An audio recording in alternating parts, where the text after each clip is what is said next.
शेख हसीना बांग्लादेश की जो head of the state हैं, उन्होंने भारत में अभी हाल ही में चंद दिन पहले एक विज़िट किया है।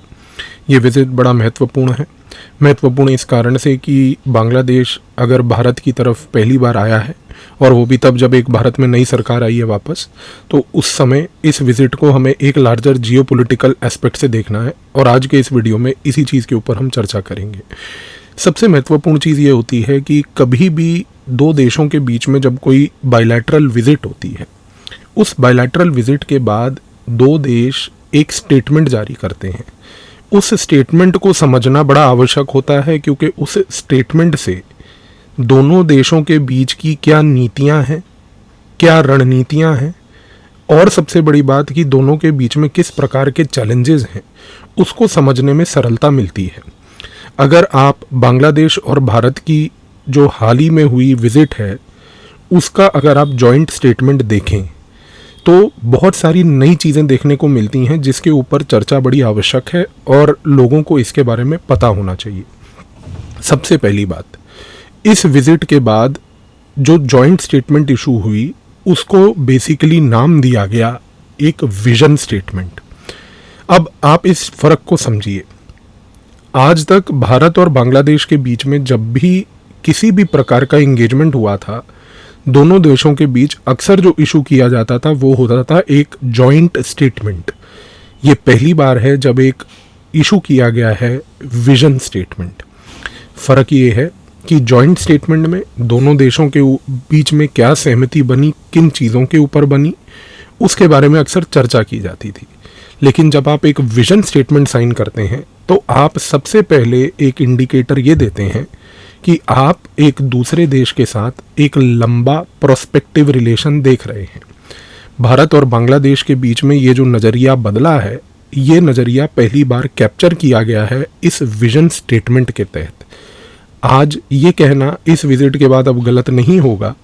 कि बांग्लादेश भारत को और भारत बांग्लादेश को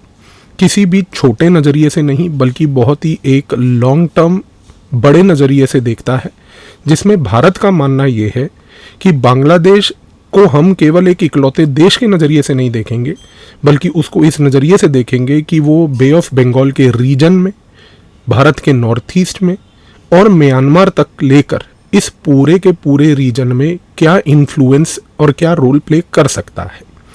दूसरी बात, अब अगर हम इस जॉइंट विजन स्टेटमेंट जो इशू की गई, अगर हम इस विजन स्टेटमेंट के अंदर कुछ शब्दों के ऊपर गौर करें, तो आपको इन शब्दों को समझने के बाद ये समझ आएगा कि दोनों देशों के बीच में एक स्ट्रक्चरल लेवल का डेप्थ कितना है। अगर हम इस जॉइंट विजन स्टेटमेंट को देखते हैं तो यहाँ पर दो चीज़ों पर सबसे पहले एक सहमति जताई गई। एक वाक्य के तहत ये बात लिखी गई कि बांग्लादेश और भारत एक दूसरे को बहुत ही गहरी, नंबर 1 डिप्लोमेटिक और नंबर 2 एक स्ट्रेटेजिक इम्पोर्टेंस देते हैं। ये शब्द समझिए, स्ट्रेटेजिक इम्पोर्टेंस। स्ट्रेटेजिक इम्पोर्टेंस और डिप्लोमेटिक इम्पोर्टेंस में प्राइमरीली अंतर ये है कि जब हम डिप्लोमेटिक इम्पोर्टेंस की बात करें तो यहाँ पर ऑब्जेक्टिव सिर्फ ये आया कि बांग्लादेश भारत को आज की डेट में डिप्लोमेटिकली जितने भी एस्पेक्ट्स जिनके बीच में सहमति है उनमें तो एंगेज करेगा ही करेगा। लेकिन जब हम उस डिप्लोमेसी को एक स्ट्रैटेजिक नज़रिए से देखें तो स्ट्रैटेजिक का मतलब हुआ कि आप ऐसी चुनौतियों को भी एक दूसरे के साथ मिलकर हैंडल करने की कोशिश करेंगे जिन चुनौतियों ने दोनों देशों को परेशान कर रखा है, जैसे कि चीन की रणनीति बे ऑफ बंगाल में, जैसे कि चीन की रणनीति इंडियन ओशन में, चीन की रणनीति भूटान के आसपास के इलाकों की सीमा के पास। इन सारी चीज़ों को एक नज़रिए से देखा जाएगा। और सबसे बड़ी बात, इसी जॉइंट विजन स्टेटमेंट में अगर यदि हम और कुछ शब्दों के ऊपर चर्चा करें तो सबसे पहला शब्द आता है जो मेंशन पहली बार किया गया कि दोनों देशों के बीच के रिश्ते शेयर्ड वैल्यूज़ के ऊपर बेसिस हैं। जब ये हम शेयर्ड वैल्यूज़ शब्द की प्रयोग करते हैं, ये शब्द अक्सर भारत और अमेरिका के बीच के संबंधों के दौरान प्रयोग किया जाता है और उस समय ये जताया जाता है कि भारत और अमेरिका के बीच के शेयर्ड वैल्यूज़ डेमोक्रेसी से लेकर प्लूरलिज्म से लेकर ये टाइप की चीज़ें हैं जिसमें दोनों एक वैल्यू बेस्ड रिलेशनशिप रखती हैं। बांग्लादेश और भारत के बीच में जब इस बात को जताया गया कि दोनों देशों के बीच एक शेयर्ड वैल्यूज़ का संबंध है, तो इससे ये चीज़ ज़रूर तय हो गई कि दोनों देश आज की डेट में डेमोक्रेसी और प्लूरलिज्म को एक नए नज़रिए से एक अंतर्राष्ट्रीय तौर पर देखने की कोशिश कर रहे हैं। इसके बाद जो अगला महत्वपूर्ण शब्द था जिसके ऊपर गौर करना बहुत ही आवश्यक है, वो है mutual sensitivity of aspiration and concern. इस विजन स्टेटमेंट में ये बात लिखी गई कि भारत और बांग्लादेश जब एक दूसरे से इंगेज करेंगे, इस एंगेजमेंट के दौरान वो एक दूसरे की म्यूचुअल सेंसिटिविटी ऑफ एस्पिरेशन और कंसर्न एक दूसरे के जो हैं उनको मद्देनज़र रखते हुए कोई भी नीति या रणनीति बनाएंगे। ये शब्द महत्वपूर्ण क्यों है, इसको मैं आपको एक उदाहरण के तौर पे दूंगा तो आप इस चीज़ को और बेहतर समझेंगे। भारत और बांग्लादेश के बीच में बड़े लंबे समय से एक विवाद जो चल रहा है वो चल रहा है तीस्ता नदी को लेके। तीस्ता एक बड़ी महत्वपूर्ण नदी है जो भारत से निकलती है, बांग्लादेश के होते हुए बे ऑफ बंगाल में जाकर डूब जाती है।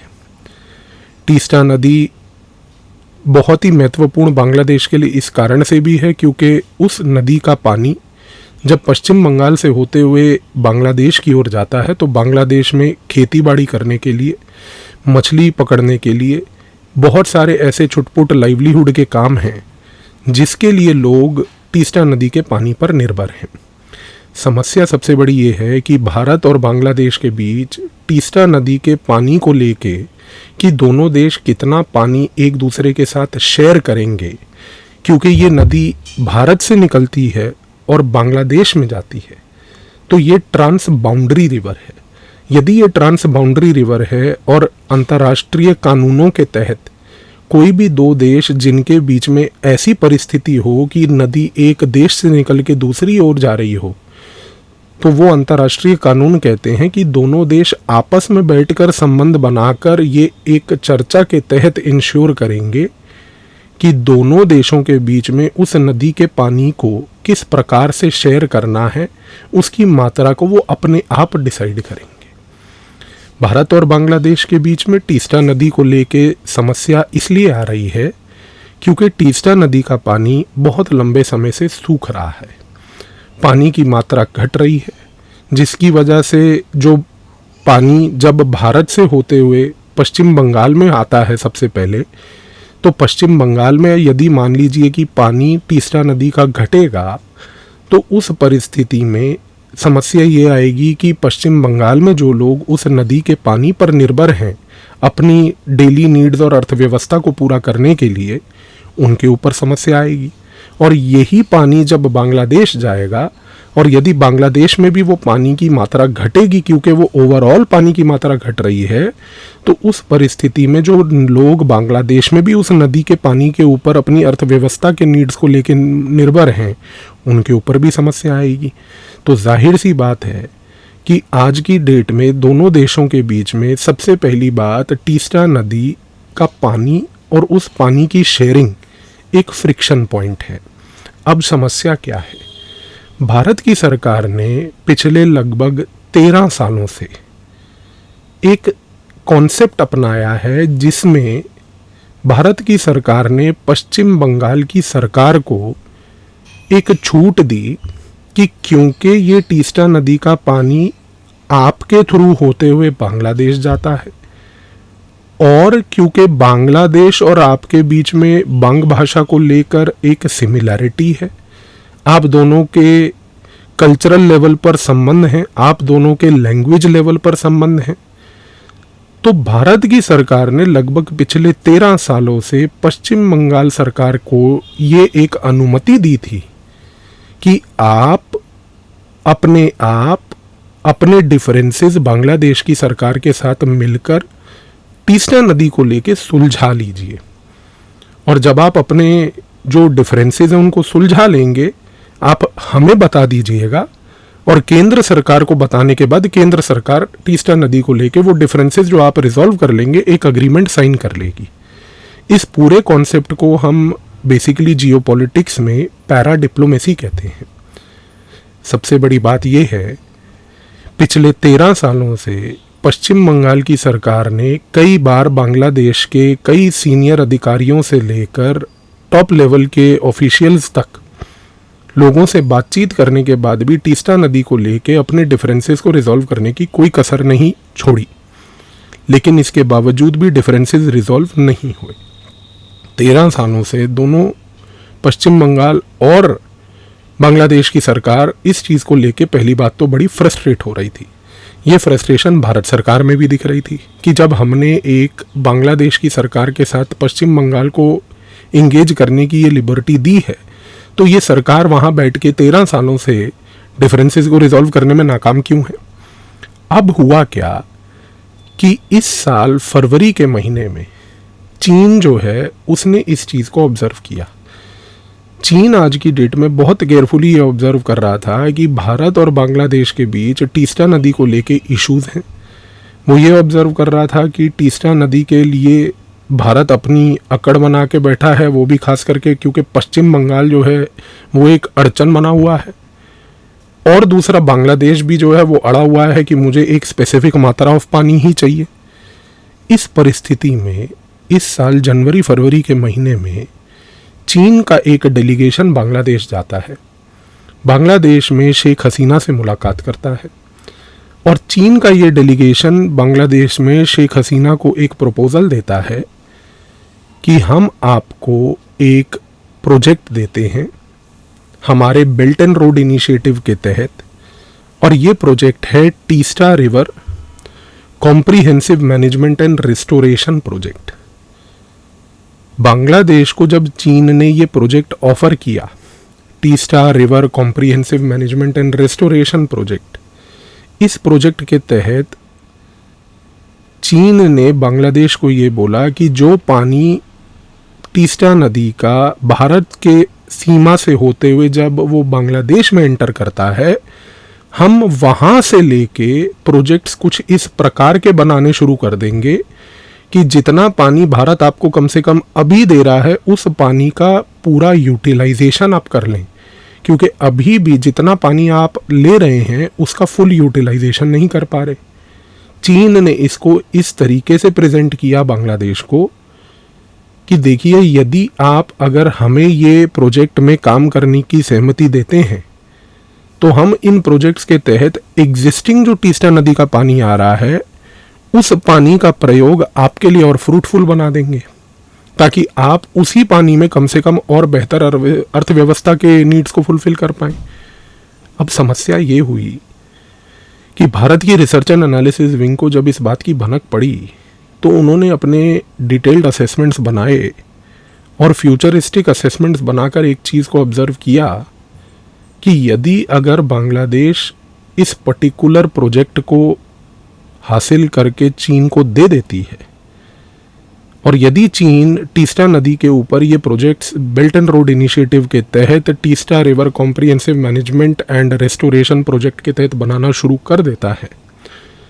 तो इसके दो खमियाजे होंगे। सबसे पहला कि जो बांग्लादेश की सीमा पूरी की पूरी पश्चिम बंगाल से जुटी हुई है, उस पूरी सीमा के आसपास चीन घुस बैठ जाएगा। और दूसरी बात, इन प्रोजेक्ट्स को बनाने के लिए जब चीन वहाँ पर आएगा तो चीन भारत के उस चिकन्स नेक के पास आ जाएगा, वो जो एक छोटा सा सिलीगुड़ी में कॉरिडोर है जो भारत को नॉर्थ ईस्ट से कनेक्ट करता है।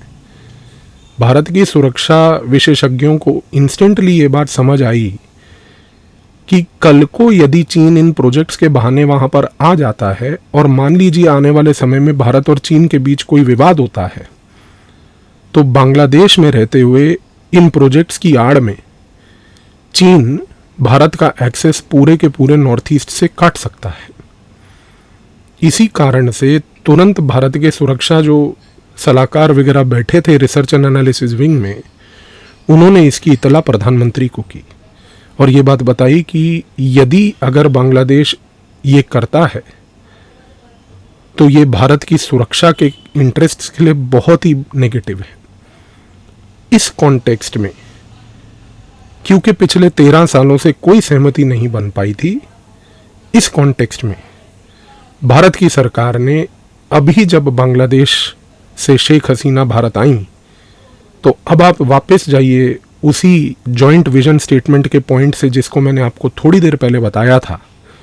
कि दोनों देश एक दूसरे की mutual sensitivity of aspiration and concerns का रिगार्ड करेंगे। तो जब अभी शेख हसीना भारत आई तो भारत ने तुरंत ये बात बोली कि हम आपको टीस्टा रिवर के जितना भी पानी आपके यहाँ पर आ रहा है, अभी जब तक डिफरेंसेस रिजॉल्व नहीं हो रहे, उस पानी के फुल यूटिलाइजेशन के लिए जो प्रोजेक्ट्स करने हैं चीन के बजाय हम आपको करके देंगे। हम आपको वाटर कंजर्व और मैनेज करके देंगे इस तरीके से कि जिससे कहीं ना कहीं जो टीस्टा का पानी आपको अभी मिल रहा है उस पानी से आपको कोई समस्या ना हो। जैसे ही भारत की सरकार ने ये पॉइंट इशू किया, पश्चिम बंगाल में कैं चालू हो गई, क्योंकि वहाँ पर जाहिर सी बात है काम कुछ किया नहीं है। और जैसे ही पिछले 13 सालों की ये निकम्मापन सामने आया तो एक नैरेटिव चालू हो गया कि भाई भारत की सरकार तो टीस्टा नदी को बेच रही है, बांग्लादेश को बेच रही है। भाई पिछले 13 सालों से जब आप अपने वहाँ पर उस एंगेजमेंट को कर रहे थे, आपने भी तो किसी प्रकार की कोई सहमति नहीं मनाई। और आज की डेट में आपके इस अड़ियल एटीट्यूड की वजह से भारत इस परिस्थिति में तो आएगा नहीं कि आपके इस निकम्मेपन और अड़ियल एटीट्यूड की वजह से चीन को हम अपने पूरे के पूरे पश्चिम बंगाल से लेकर सिलीगुड़ी कॉरिडोर तक उसको एक एक्सेस दे दें फ्री में। तो ये भारत की सुरक्षा का मामला है। चेंचे करने से, शोर मचाने से सारा टाइम जो है अपना निकम्मापन आप कवर नहीं कर सकते। आप इस चीज़ को समझिए कि अगर केंद्र सरकार ने टीस्टा नदी के ऊपर ये अग्रीमेंट के तहत ये बात बोली है बांग्लादेश को कि वो प्रोजेक्ट्स हम बनाने की कोशिश करेंगे, तो अब आप एक लार्जर सिक्योरिटी एस्पेक्ट इसका समझ पा रहे हैं। इसके साथ साथ दोनों देशों ने इस बार ये भी डिसीजन लिया है कि हम अपने रिलेशंस को डाइवर्सिफाई करेंगे। पीपल टू पीपल कनेक्टिविटी से लेके डिजिटल इंफ्रास्ट्रक्चर से लेके बांग्लादेश के लिए सैटेलाइट बनाना, ये सारी चीज़ों के ऊपर दोनों देश एक दूसरे के साथ एंगेज करेंगे। तो आई होप कि ये जो टीस्टा रिवर को लेके बवाल हुआ था, आपको अब ये बवाल और इसका जो लार्जर सिक्योरिटी इम्प्लीकेशन है वो अब आपको पूरा क्लियर हो गया होगा। धन्यवाद।